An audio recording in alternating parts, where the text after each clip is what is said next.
Friends, মই ৰং চেনেলত সম্প্ৰচাৰিত হৈ থকা পবিতৰা ধাৰাবাহিকখনৰ আজিৰ খণ্ডটো চাবলৈ বহুত বেছি ভাল লাগিব, কিয়নো আজিৰ খণ্ডটোত অহিৰণে বেদক এৰেষ্ট কৰিবলৈ যাব আৰু তেতিয়া বেদই আপুনি মোক কিহৰ কাৰণে এৰেষ্ট কৰিব আহিছে বুলি সুধিব আৰু তেতিয়া অহিৰণে তোৰ সকলো প্ৰমাণ মোৰ হাতত বুলি বেদৰ আগত ক'ব আৰু তেতিয়া বেদক চাৰ্টৰ কলাৰত ধৰিবলৈ ওলোৱাত বেদই অহিৰণক খুচা মৰা দেখিবলৈ পাব।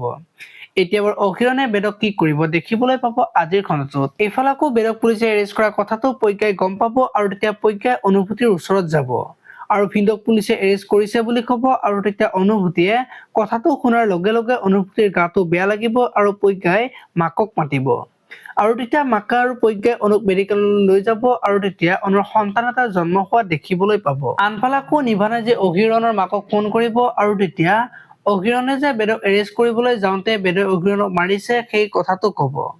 এতিয়া তাক জেলত ভৰাই থৈছে বুলি ক'ব আৰু তেতিয়া মাকৰ চিন্তা হোৱা দেখিবলৈ পাব। আপোনালোকে পবিতৰা ধাৰাবাহিকখন চাই কেনেকুৱা পায় কমেন্ট কৰি জনাব আৰু যদি আপোনালোকে এতিয়ালৈকে চেনেলটো ছাবস্ক্ৰাইব কৰা নাই তেতিয়াহ'লে চেনেলটো ছাবস্ক্ৰাইব কৰি ভিডিঅ'টোত এটা লাইক কৰি দিব। ধন্যবাদ।